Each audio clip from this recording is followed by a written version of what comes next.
Hi hello ನಮಸ್ಕಾರ friends. ಮುದ್ದು ಸೊಸೆ ಇಂದಿನ ಸಂಚಿಕೆ ಅಂದರೆ 23ನೇ ತಾರೀಕಿಂದು ಇಲ್ಲೇನಾಗುತ್ತೆ ಅಂತಂದರೆ, ಈಗ ಕಣ್ಮಣಿ ಮತ್ತು ರಾಖಿ ಮದುವೆಗೆ ಮನೆಯವರೆಲ್ಲರೂ ಒಪ್ಪಿರ್ತಾರೆ. ಶಿವರಾಮೇಗೌಡರು ಗೋವಿಂದವ್ರನಿಗೆ ರಾಖಿನ ಕರ್ಕೊಬರ್ರಿ ಅಂತಾರೆ. ಎಲ್ಲರೂ ರಾಖಿನ ಕರ್ಕೊಂಬರ್ತಾರೆ. ರಾಖಿ ಕರ್ಕೊಬಂದು ಬರಪ್ಪ ಮದುವೆ ಅಂದರೆ ಶಿವರಾಮೇಗೌಡರು ಹೇಳಿದ ತಕ್ಷಣ ಕೋಟ್ಲೆ ಮತ್ತು ಗೋವಿಂದವರು ಹೋಗಿ ರಾಖಿನ ರೆಡಿ ಮಾಡ್ಕೊಂಡು ಕರ್ಕೊಬರ್ತಾರೆ. ಈಗ ಪೂಜೆಗೆ ಸಂಕಲ್ಪ ಮಾಡಬೇಕು, ಮದುವೆ ಗಂಡನ್ನ ಕರ್ಕೊಬನ್ನಿ ಅಂತ ಅಂದ್ಬಿಟ್ಟು ಹೇಳ್ತಾರೆ. ಅವಾಗ ರಾಖಿನ ರೆಡಿ ಮಾಡ್ಬಿಟ್ಟು ಕರ್ಕೊಬರ್ತಾರೆ. ಎಲ್ಲ ಹಸಮಣೆ ಮೇಲೆ ಕೂರಿಸ್ತಾರೆ. ಕೂತ್ಕೊಂಡಿದ್ದ ತಕ್ಷಣ ಕಣ್ಮಣಿ ಕೂಡ ಅಲ್ಲೇ ಕೂತಿರ್ತಾಳೆ. ರಾಖಿ ಎಲ್ಲರಿಗೂ ನೋಡಿ ನಮಸ್ಕಾರ ಮಾಡ್ತಾನೆ, ಮತ್ತು ವಿದ್ಯೆಗೂ ನಮಸ್ಕಾರ ಮಾಡ್ತಾನೆ. ಪರವಾಗಿಲ್ಲ ಅಂತ ವಿದ್ಯೆ ಕಣ್ಣು ಸನ್ನೆ ಮಾಡ್ತಾಳೆ. ಸರಿ ಅಂದ್ಬಿಟ್ಟು ರಾಖಿ ಕೈಲೆಲ್ಲ ಪೂಜೆ ಮಾಡಿಸ್ತಾ ಇರ್ತಾರೆ. ರಾಖಿ ಮತ್ತು ಕಣ್ಮಣಿ ಕೈಲಿ ಪುರೋಹಿತರು ಪೂಜೆ ಮಾಡಿಸ್ತಾ ಇರ್ತಾರೆ. ಇಲ್ಲಿ ಕಡೆ ಏನಾಗುತ್ತೆ, ವಿದ್ಯಾ ಅಮ್ಮಮ್ಮ ನಾನು ಬತ್ತೀನಿ, ಹಟ್ಟಿ ತಕ್ಕ ಹೋಗಿ ಹಂಗೆ ನಾನು ಕಾಲೇಜ್ಗೆ ಹೋಗ್ಬೇಕು, ಬತ್ತೀನಿ ಅಂತ ಅಂದ್ಬಿಟ್ಟು ಅಜ್ಜಿಗೆ ಹೇಳ್ತಾಳೆ ವಿದ್ಯಾ. ಅವಾಗ ಅಜ್ಜಿ ಇಲ್ಲ ಕಣೆ ಇದೆಯಾ, ಹೋಗಬೇಡ, ಮಾಂಗಲ್ಯ ಧಾರಣೆ ಆಗೋ ಗಂಟೆ ಇದ್ದು ಅಕ್ಷತೆ ಕಾಳು ಹಾಕ್ಬಿಟ್ಟು ಅವ್ರಿಗೆ ಹಾರೈಸ್ಬಿಟ್ಟು ಹೋಗಿ, ನೀನು ಇಷ್ಟೆಲ್ಲ ಕಷ್ಟಪಟ್ಟಿದ್ಯಾ, ನೀನಿಲ್ಲ ಅಂದರೆ ಇವತ್ತು ಇಷ್ಟು ಶುಭ ಕಾರ್ಯ ನಡೀತಿತ್ತ, ಸೊ ಇವತ್ತು ಇದ್ಬಿಟ್ಟು ಹೋಗೆ ವಿದ್ಯಾ ಅಂದಾಗ, ಇಲ್ಲಮ್ಮಮ್ಮ ಅದು ಅಂದಾಗ, ನನ್ನ ಮಾತಿಗೆ ಮರುವಾದಿ ಕೊಟ್ಟು ನನಗೆ ಗೌರವ ಕೊಡೋಂಗಿದ್ರೆ ಇರು, ಇಲ್ಲಾಂದ್ರೆ ಹೋಗು ಐತೆ, ಇಷ್ಟೊತ್ತೇ ಇದ್ದೆ ಹೊತ್ತು ಇದ್ಬಿಟ್ಟು ಅಕ್ಷತೆ ಕಾಳು ಹಾಕ್ಬಿಟ್ಟು ಹೋಗವ ಅಂತ, ಗಂಡು ಹೆಣ್ಣಿಗೆ ಹಾರೈಸ್ಬಿಟ್ಟು ಹೋಗವ ಅಂತ ಅಂದ್ಬಿಟ್ಟು ಅಜ್ಜಿ ಹೇಳ್ತಾರೆ.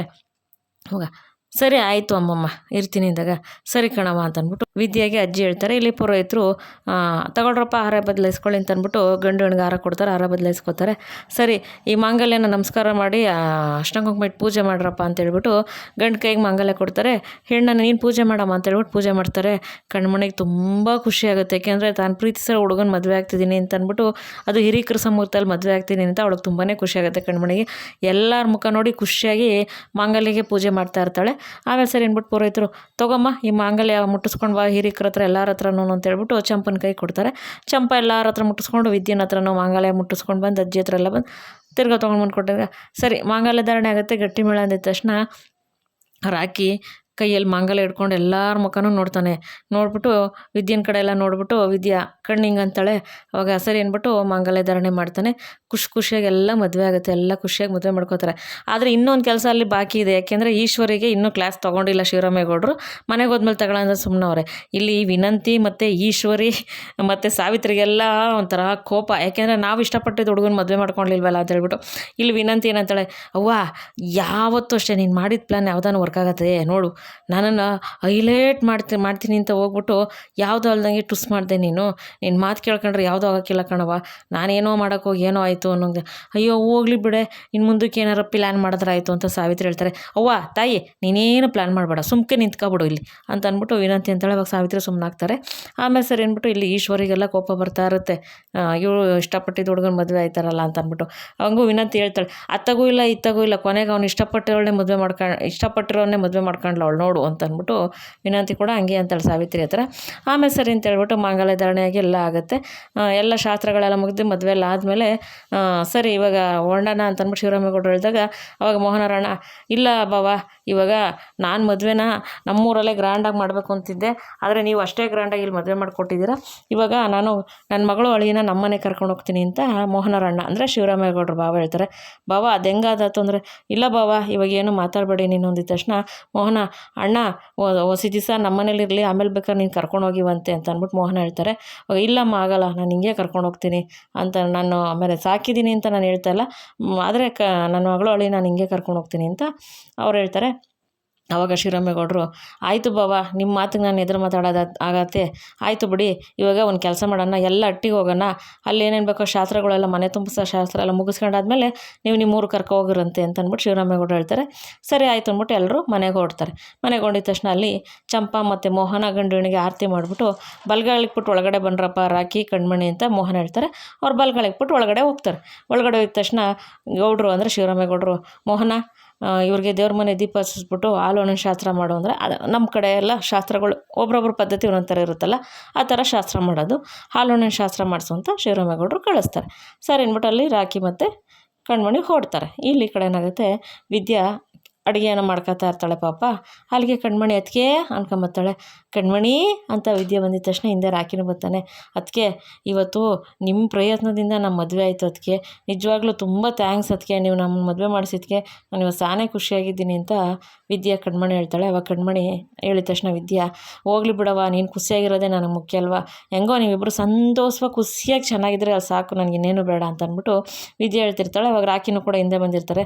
ಅವಾಗ ವಿದ್ಯಾಕ್ಕ, ಇವತ್ತು ನಿಮ್ಮಿಂದನೇ ನಾವು ಮದುವೆ ಆಗೋಕ್ಕಾಗಿದ್ದು, ನಾವೇನಾದರೂ ನಿಮ್ಮ ಮಾತು ಕೇಳ್ದಲೆ ಅವತ್ತು ನಾವೇ ಇಷ್ಟಪಟ್ಟು ಮದುವೆ ಮಾಡ್ಕೊಬಿಟ್ಟಿದ್ರೆ ಇವತ್ತು ನಾವಿಷ್ಟು ಖುಷಿಯಾಗಿರೋಕ್ಕಾಯ್ತಿರ್ಲಿಲ್ಲ, ಏನು ಎತ್ತೋ ಅಂತ ಅಂದ್ಬಿಟ್ಟು ಯೋಚನೆ ಮಾಡ್ಕೊಂಡಿರ್ಬೇಕಾಯ್ತು, ಇವತ್ತು ನಿಮ್ಮಿಂದನೇ ಈ ಖುಷಿಯೆಲ್ಲ ಇರೋದು ಅಂತ ಅಂದ್ಬಿಟ್ಟು ವಿದ್ಯಂಗೆ ರಾಕಿ ಹೇಳಿದಾಗ, ಇಲ್ಲ ರಾಕಿ ಅಣ್ಣ, ಆ ಥರ ಎಲ್ಲ ಏನಲ್ಲ ಬಿಡಿ, ಇವಾಗ ನನ್ನ ಮಾತು ಕೇಳ್ಬಿಟ್ಟು ನೀವು ಬಂದಿದ್ದಕ್ಕೆ ತಾನೇ ಅದೆಲ್ಲ ಸಾಧ್ಯ ಆಗಿದ್ದು, ಹೆಂಗೋ ಒಟ್ನಲ್ಲಿ ಮದುವೆ ಆಯಿತಾ, ನೀವು ಖುಷಿಯಾಗಿರಬೇಕು ಅಷ್ಟೇ ನಂಗೆ ಬೇಕಾಗಿರೋದು, ನೀವಿಬ್ಬರು ಖುಷಿಯಾಗಿದ್ದರೆ ಅಂತ ಅಂದ್ಬಿಟ್ಟು ವಿದ್ಯೆ ಅಂತಾಳೆ. ಅದೇ ಸಮಯಕ್ಕೆ ಭದ್ರ ಬರ್ತಾರೆ. ಭದ್ರ ಬಂದಿದ ತಕ್ಷಣ, ವಾ ಗುಬ್ಬಿ ಮರಿ ನೀನು ಇಲ್ಲಿದ್ದೀಯವ ಅಂದಾಗ, ಹ್ಞೂ ಅಣ್ಣ ಸಾನೇ ಥ್ಯಾಂಕ್ಸ್ ಅಣ್ಣ ಅಂದಾಗ, ಯಾಕವ ಅಂದಾಗ, ಅಪ್ಪನ ಮುಂದೆ ನಿಂತ್ಕೊಂಡು ನಾನು ಇಷ್ಟಪಟ್ಟರೆ ಪ್ರೀತಿಗೆ ಒಪ್ಪಿಸ್ಬಿಟ್ಟು ಮದುವೆ ಮಾಡಿಸ್ತಲ್ಲಣ್ಣ, ಅದಕ್ಕೆ ಸಾನೇ ಥ್ಯಾಂಕ್ಸ್ ಅಣ್ಣ ಅಂತ ಕಣ್ಮಣಿ ಹೇಳ್ತಾಳೆ.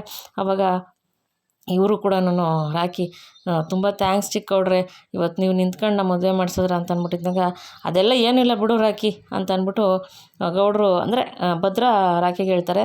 ಅವಾಗ ವಿದ್ಯಂಗೆ, ಅಲ್ಲ ಗುಬ್ಬಿ ಮರಿ, ನೀನು ಯಾರ್ಯಾರ ಹತ್ರ ನೀನು ಪೂರ್ವತಿ ವಿಷಯ ಯಾಕೆ ಹೇಳ್ಕೊಂಡೆ, ನನ್ನ ಹತ್ರ ಹೇಳ್ಕೊಂಡಿದ್ರೆ ನಾನು ಏನೋ ಮಾಡ್ತಿದ್ದೆ ಅಂತ ಅಂದ್ಬಿಟ್ಟು ಭದ್ರ ಅಂತಾರೆ. ಆವಾಗ ವಿದ್ಯಾ, ಅದಕ್ಕೆ ಹೇಳೋದು ಹೆಂಡ್ತಿರ ಮಾತು ಕೇಳಬೇಕು ಅಂತ, ಆದರೆ ನಿಂಗೆ ಹಂಗಲ್ಲ ಬಿಡು ಕಣ್ಮಣಿ, ನಿನಗೆ ಒಳ್ಳೆ ಗಂಡ ಸಿಕ್ಕವನೆ, ನೀನು ಕರೆದಿದ್ದ ತಕ್ಷಣ ನಿನ್ನ ಜೊತೆ ಬಂದ, ಅವನು ನಾಳೆ ದಿವಸ ನಮ್ಮ ರಾಕಿ ಅಣ್ಣಂಗೆ ಯಾರು ಏನು ಮಾಡ್ತಾರೋ ಏನೋ ಅಂತ ತನ್ನ ಜೀವದ ಭಯನೇ ಬಿಟ್ಬಿಟ್ಟು ಅವನು ನಿನ್ನ ಜೊತೆಗೆ ನೀನು ಹೇಳಿದ ಮಾತಿಗೆ ನಿನ್ನ ಜೊತೆಗೆ ಬಂದ, ನಿನ್ನ ಸಾನೇ ಪ್ರೀತಿಸೋಂಥ ಗಂಡ ಸಿಕ್ಕವ್ರೆ, ಕೊನೆವರೆಗೂ ಇದೇ ಥರ ಖುಷಿಯಾಗಿರಿ, ಒಬ್ರಿಗೊಬ್ರಿಗೆ ಬಿಟ್ಕೊಡ್ಬೇಡಿ ಅಂತ ಅಂದ್ಬಿಟ್ಟು ವಿದ್ಯಾ ಕಣ್ಮಣಿಗೆ ಮತ್ತು ರಾಕಿಗೆ ಹೇಳ್ತಾಳೆ. ಅವಾಗ ಭದ್ರ, ಹ್ಞೂ ಕಣವ, ಆದರೆ ನೀನು ಬೇರೆಯವ್ರ ಥರ ಸುಳ್ಳು ಹೇಳೋ ಅಂತವಳಲ್ಲ, ನನ್ನ ತಂಗಿ ಸಾನೇ ಒಳ್ಳೆಯವಳು, ಅವಳ ಗಂಡಂಗೆ ಯಾವತ್ತೂ ಸುಳ್ಳು ಹೇಳಲ್ಲ ಅಂತ ಅಂದ್ಬಿಟ್ಟು ಭದ್ರ ಅಂತಾರೆ. ಇವಾಗ ಅಷ್ಟೇ, ಇವಾಗ ನನ್ನ ವಿಷಯಕ್ಕೆ ಏನಾದ್ರು ಬಂದುಬಿಟ್ರೆ ಅಂತ ವಿದ್ಯೆ ಭದ್ರನ ಹತ್ರ ಮುಂದಕ್ಕೆ ಹೋಯ್ತಾಳೆ. ಅವಾಗ ಕಣ್ಮಣಿ, ಅಯ್ಯೋ ಒಸಿ ನಿಲ್ಲಿಸಿ, ನೀವು ಜಗಳಾಡ್ತಿದ್ದೀರಾ, ನಮ್ಗೆ ಆಶೀರ್ವಾದ ಮಾಡಿ ಅಂತ ನಾನು ಕೇಳೋಕ್ಕೆ ಬಂದರೆ ನೀವು ಜಗಳಾಡ್ತಿದ್ದೀರಾ ಅಂದ್ಬಿಟ್ಟು ಕಣ್ಮಣಿ ಅಂತಾಳೆ.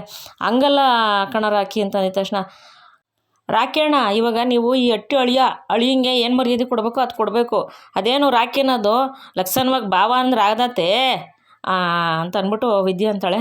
ಇವಾಗ ಭದ್ರ, ನಾವು ಈ ಅಳಿಯಂಗೆ ಏನು ಗೌರವ ಕೊಡಬೇಕು ಅಂತ ನಮಗೆ ಗೊತ್ತು, ನಾವು ಕೊಡ್ತೀವಿ ಕಣ ಬಿಡಿ, ಬೇರೆಯವ್ರ ತವ ನೀವು ಹೋಳಿಸ್ಕೊಳ್ಳೋ ಅವಶ್ಯಕತೆ ನಮಗಿಲ್ಲ ಅಂದಾಗ, ಅಯ್ಯೋ ಎಲ್ಲ ತಿಳ್ಕೊಂಡಿರೋದಕ್ಕೆ ಮತ್ತು ಹಿಂಗೆ ನಮ್ಮ ಮಾತು ಕೇಳಿದರೆ ಎಲ್ಲ ಸರೋಯ್ತಿತ್ತು ಅಂತ ವಿದ್ಯೆ ಅಂತಾಳೆ. ಹೌದೌದು, ಎಲ್ಲ ಮಾತು ಕೇಳ್ಬಿಟ್ಟೆ ಹಿಂಗಾಗಿದ್ದು ಅಂತ ಭದ್ರ ಅಂತಾರೆ.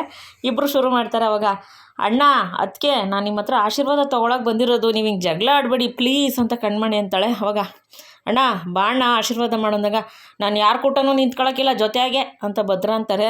ಅವಾಗ ವಿದ್ಯೆನ ಹತ್ರ ಅದಕ್ಕೆ ಅಂದಾಗ, ನಾವೇನು ನಿಂತ್ಕೋಬೇಕು ಅಂತ ಆಸೆ ಇಲ್ಲ ಕಣ್ಮಣಿ ಅಂತ ಅಂದ್ಬಿಟ್ಟು ವಿದ್ಯೆ ಅಂತಾಳೆ. ಅವಾಗ, ಅಣ್ಣ ಅದಕ್ಕೆ ಪ್ಲೀಸ್ ನೀವಿಬ್ಬರು ಜೊತೇಲಿ ನಿಂತ್ಕೊಂಡು ನನಗೋಸ್ಕರ ಅಣ್ಣ ಮತ್ತೆ ನೀನು ಶುರು ಮಾಡಬೇಡಣ್ಣ ಪ್ಲೀಸ್ ಬಾರಣ್ಣ ಅಂತ ಅಂದ್ಬಿಟ್ಟು ಕಣ್ಮಣಿ ಅಂತಾಳೆ. ಆಯಿತು ಕಣವ, ನಿನಗೋಸ್ಕರ ಬರ್ತೀನಿ ಅಂತ ಅಂದ್ಬಿಟ್ಟು ಭದ್ರ ಬಂದು ನಿಂತ್ಕೋತಾರೆ. ಅದಕ್ಕೆ ಅಂದಿದ ತಕ್ಷಣ ಸರಿ ಆಯಿತು ಅಂತ ವಿದ್ಯೆ ಹೋಗಿ ದೇವ್ರ ಹತ್ರ ಇರೋ ಅಕ್ಷತೆ ತೊಗೊಂಡು ಬಂದು ಅವಳು ನಿಂತ್ಕೊತಾಳೆ. ಭದ್ರ ವಿದ್ಯೆ ಜೊತೆಲಿ ನಿಂತ್ಕೊತಾರೆ. ರಾಕಿ ಮತ್ತು ಕಣ್ಮಣಿ ವಿದ್ಯಾ ಭದ್ರನ ಆಶೀರ್ವಾದ ತೊಗೋತಾರೆ. ಅವರು ಅಕ್ಷತೆ ಹಾಕ್ಬಿಟ್ಟು ದೀರ್ಘ ಸುಮಂಗಲಿ ಭವ ಅಂತ ಇಬ್ರಿಗೂ ಆಶೀರ್ವಾದ ಮಾಡ್ತಾರೆ. ಸರಿ ಕಣ್ಮಣಿ ಮತ್ತು ರಾಕಿ ಅಲ್ಲಿಂದ ಎದ್ದು ಸರಿ ನಾವು ಹೊಡ್ತೀವಿ ಅಂತ ಮಾತಾಡ್ತಿರ್ತಾರೆ. ಆವಾಗ ವಿದ್ಯೆ ಮತ್ತು ಭದ್ರ ಇಬ್ಬರು ಮತ್ತೆ ಜಗಳ ಶುರು ಮಾಡ್ಕೊತಾರೆ. ಆವಾಗ ಕಣ್ಮಣಿ, ಅಯ್ಯೋ ಮತ್ತೆ ಇವರಿಬ್ಬರು ಜಗಳ ಶುರು ಮಾಡ್ಕೊಂಡ್ರಲ್ಲಪ್ಪ, ಬನ್ನಿ ನಾವು ಹೋಗೋಣ ಅಂತ ರಾಕಿನೋ ಕಣ್ಮಣಿ ಅಲ್ಲಿಂದ ಹೊರಟ್ಬಿಡ್ತಾರೆ. ಇಲ್ಲಿ ಕಡೆ ಏನಾಗುತ್ತೆ, ಶ್ರೀರಾಮೇಗೌಡರು ಮನೆಯಲ್ಲಿ ಶ್ರೀರಾಮೇಗೌಡರು, ಮೋಹನ, ಈಶ್ವರಿ, ಗೋವಿಂದ, ಅಜ್ಜಿ, ಚಂಪಾ, ಚಿತ್ರ, ವಿನಂತಿ, ಸಾವಿತ್ರಿ ಎಲ್ಲರೂ ನಿಂತಿರ್ತಾರೆ.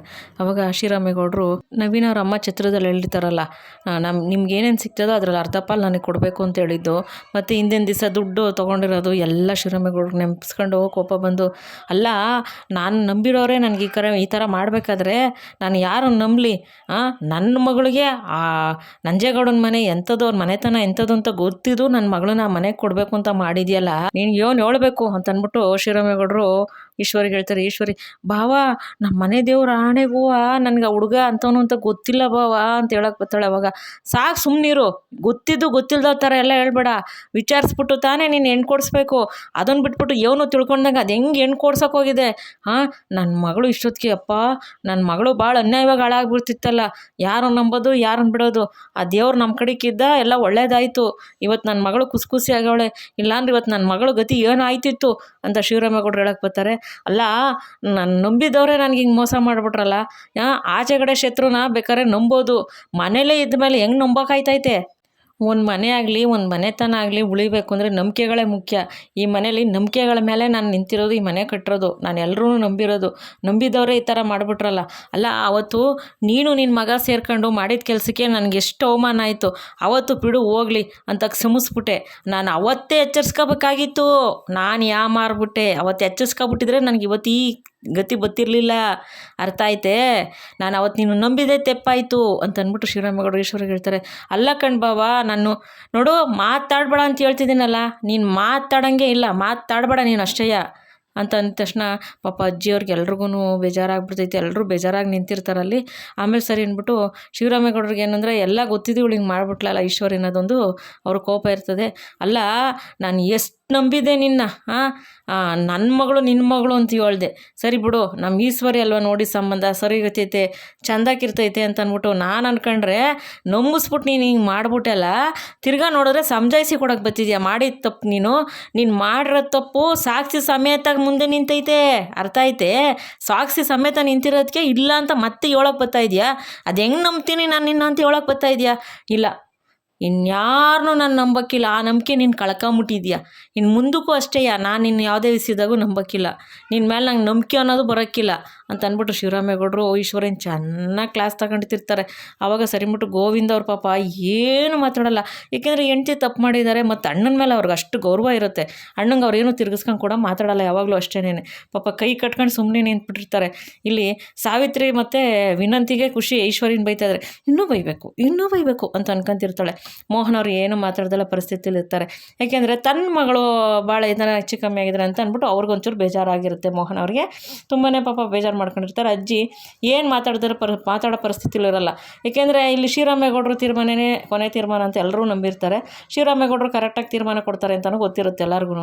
ಆಮೇಲೆ ಸರಿ ಅಂತ ಹೇಳ್ಬಿಟ್ಟು ಅಜ್ಜಿ ಸುಮ್ಮನೆ ಕೂತ್ಕೊಂಡು ಏನು ಮಾತಾಡೋದು ಏನು ಬಿಡೋದು ಅಂತ ಯೋಚನೆ ಮಾಡ್ತಿರ್ತಾರೆ. ಶಿವರಾಮೇಗೌಡರಿಗೆ ಮತ್ತೆ ಇವಳು ಚಿತ್ರ, ದೊಡ್ಡಪ್ಪ ಅದಲ್ಲ ದೊಡ್ಡಪ್ಪ, ಅಮ್ಮಂಗೆ ಮಾತಾಡಬೇಡ, ಉಸಿರು ಬಿಡಬೇಡ ಅಂತ ಹೇಳ್ತಿದ್ದೀನಿ ತಾನೆ, ಮಾತಾಡಬೇಡ ನೀನು ನಿಮ್ಮವ್ವಂಗೆಲ್ಲ ನಿನಗೆಲ್ಲ ಗೊತ್ತಿತ್ತು. ನೀವು ನಿಮ್ಮವ್ವ ಸೇರ್ಕೊಂಡು ಇಟ್ಟೆಲ್ಲ ಮಾಡಿದ್ದೀರಾ. ಇವತ್ತು ನನ್ನ ಮನೇನ ನೀವು ಹಿಂಗೆ ಮಾಡಿಬಿಟ್ರಲ್ಲ, ನಿಮ್ಮನ್ನು ಹೆಂಗೆ ನಂಬೋದು ನಾನು? ನೋಡಪ್ಪ ಗೋವಿಂದ, ನೋಡು, ತೆಪ್ಪು ಮಾಡಿರೋದು ನಿನ್ನ ಹೆಂಡ್ರು ನಿನ್ನ ಮಗಳು. ನೀನು ಏನು ಶಿಕ್ಷೆ ಕೊಡ್ತೀಯ ಅದು ನಿನಗೆ ಬಿಟ್ಟಿದ್ದು. ನಾನು ಶಿಕ್ಷೆ ಕೊಡೋಕ್ಕಾಗಲಿ ಮನೇಲಿ ಇರಿಸ್ಕೊಳ್ಳೋಕ್ಕಾಗಲಿ ನಾನು ಏನಕ್ಕೂ ಮಾತಾಡೋಕ್ಕಿಲ್ಲ. ಇದ್ರ ಮೇಲೆ ನಿನಗೆ ಬಿಟ್ಟಿದ್ದು. ನೀನು ಅದೇನು ಮಾಡ್ತೀಯ ನೀನೇ ಮಾಡ್ಕೊ ಅಂದ್ಬಿಟ್ಟು ಶಿವರಾಮೇಗೌಡರು ಇನ್ನೇನು ಕುಸ್ತು ಬೀಳೋಕೆ ಹೋಗ್ತಾರೆ. ಅಷ್ಟರಲ್ಲಿ ಭದ್ರ ಕೊಟ್ಲೆ ಹೋಗಿ ಅಪ್ಪ ಅಂತ ಹಿಡ್ಕೊತಾರೆ. ಪಾಪ ಶಿವರಾಮೇಗೌಡರು ಇಲ್ಲ ಆಯಿತು ಅಂದ್ಬಿಟ್ಟು ಹೋಗಿ ಪಾಪ ಸಮಾಧಾನವಾಗಿ ಕೂತ್ಕೊಂಡ್ಬಿಡ್ತಾರೆ. ಅವ್ರ ಮನ್ಸಿಗೆ ತುಂಬಾ ನೋವಾಗಿರುತ್ತೆ ಈಶ್ವರಿ ಮಾಡಿರೋ ಕೆಲಸಕ್ಕೆ. ಅವಾಗ ಅಲ್ಲ, ಹಣ ಆಸ್ತಿಗೋಸ್ಕರ ನೀನು ನನ್ನ ಮಗಳು ಬಾಳ್ನೆ ಹಿಂಗೆ ಮಾಡೋಕ್ಕೆ ಹೋಗ್ಬಿಟ್ಟಲ್ಲ ನೀನು, ಹೆಂಗೆ ನೆಂಬದು ನೀನು ನಾನು ಅಂತ ಅಂದ್ಬಿಟ್ಟು ಮತ್ತೆ ಶಿವರಾಮೇಗೌಡರು ಮಾತಾಡ್ತಾರೆ. ಅವಾಗ ಪಾಪ ಬೇಜಾರಾಗಿ ಮತ್ತೆ ಸೈಲೆಂಟಾಗಿ ಕೂತ್ಕೊಂಡ್ಬಿಡ್ತಾರೆ. ಅವಾಗ ಗೋವಿಂದನಿಗೆ ಬಿಟ್ಬಿಡ್ತಾರೆ. ನೋಡಪ್ಪ ಗೋವಿಂದ, ನಾನು ಏನು ಮಾತಾಡೋ ಪರಿಸ್ಥಿತಿಲೂ ನಾನಿಲ್ಲ ಕಣಪ್ಪ, ಅದೇನು ಮಾಡ್ತೀಯೋ ನಿನಗೆ ಸೇರಿದು ಕಣಪ್ಪ ಅಂತ ಅಂದ್ಬಿಟ್ಟು ಗೋವಿಂದ ಅವ್ರಿಗೆ ಹೇಳ್ಬಿಡ್ತಾರೆ. ಆವಾಗ ಅಜ್ಜಿ ಗೋವಿಂದನ ಕಡೆ ನೋಡ್ಬಿಟ್ಟು ಶಿವರಾಮಣ್ಣವ್ರ ಕಡೆ ನೋಡ್ಬಿಟ್ಟು, ಗೋವಿಂದ ಏನಪ್ಪ ಮಾಡ್ತೀಯ ಇವಾಗ ಅಂತ ಅಜ್ಜಿ ಅಂತಾರೆ. ಅವಾಗ ಶಿವರಾಮೇಗೌಡರು, ನೋಡು ಗೋವಿಂದ, ನೀನು ಹೆಂಡ್ತಿ ನಿನ್ನ ಮಗಳನ್ನ ಈ ಮನೇಲಿ ಇರಿಸ್ಕೊಂತೀಯೋ, ಶಿಕ್ಷೆ ಕೊಡ್ತೀಯೋ, ಕ್ಷಮೆ ಕೊಡ್ತೀಯೋ, ಜೊತೇಲಿ ಇರಿಸ್ಕೊಂತೀಯೋ ಅದು ನಿನಗೆ ಬಿಟ್ಟಿದ್ದೀನ. ನೀನು ತೀರ್ಮಾನ ನೀನು ತಗೋಬೇಕಷ್ಟೇಯ ಅಂತ ಅಂದ್ಬಿಟ್ಟು ಶಿವರಾಮೇಗೌಡರು ಸುಮ್ಮನಾಗೋಯ್ತಾರೆ. ಅಜ್ಜಿ ಗೋವಿಂದನ ಮೇಲೆ ಹೇಳ್ತಾರೆ. ಇವತ್ತಿನ ಸಂಚಿಕೆಯಲ್ಲಿ ಮುಗಿತಾ ಸ್ನೇಹಿತರೆ, ಮುಂದಿನ ಸಂಚಿಕೆಯಲ್ಲಿ ಸಿಗ್ತೀನಿ. ಈ ಸಂಚಿಕೆ ನಿಮ್ಗೆ ಇಷ್ಟ ಆಗಿದರೆ ದಯವಿಟ್ಟು ಒಂದು ಲೈಕ್ ಮಾಡಿ, ಶೇರ್ ಮಾಡಿ, ಸಬ್ಸ್ಕ್ರೈಬ್ ಮಾಡ್ಕೊಳ್ಳಿ ಪ್ಲೀಸ್. ವಿಡಿಯೋ ನೋಡಿ ನಿಮ್ಮ ಫ್ರೆಂಡ್ಸ್ಗೆಲ್ಲ ಶೇರ್ ಮಾಡಿ. ಯಾರೇ ಸಬ್ಸ್ಕ್ರೈಬ್ ಆಗಿದ್ದೀರಾ ವಿಡಿಯೋ ನೋಡಿರಲು ತುಂಬ ಧನ್ಯವಾದಗಳು ಸ್ನೇಹಿತರೆ. ದಯವಿಟ್ಟು ಸಪೋರ್ಟ್ ಮಾಡಿ. ನಿಮ್ಮ ಸಪೋರ್ಟ್ ನನಗೆ ತುಂಬಾ ಮುಖ್ಯ ಆಗಿರೋದ್ರಿಂದ ನಾನು ಇಷ್ಟು ನಿಮ್ಮನ್ನು ರಿಕ್ವೆಸ್ಟ್ ಮಾಡ್ತಾ ಇರೋದು. ದಯವಿಟ್ಟು ಹೊಸ್ದಾಗಿ ನೋಡೋರು ಸಬ್ಸ್ಕ್ರೈಬ್ ಮಾಡ್ಕೊಂಡು ನೋಡಿ. ತಮ್ಮ ಅನಿಸಿಕೆ ಅಭಿಪ್ರಾಯ ಏನೇ ಇದ್ರೂ ಕೂಡ ಕಮೆಂಟ್ ಮಾಡಿ ತಿಳಿಸಿ. ಮುಂದಿನ ಸಂಚಿಕೆಯಲ್ಲಿ ಸಿಗ್ತೀನಿ. ಮಕ್ಳುಗಳು ಒಂಚೂರು ಗಲಾಟೆ ಮಾಡ್ತಾಯಿದ್ದಾರೆ, ಬೇಜಾರು ಮಾಡ್ಕೋಬೇಡಿ. Thank you for watching. Please like ಮಾಡಿ.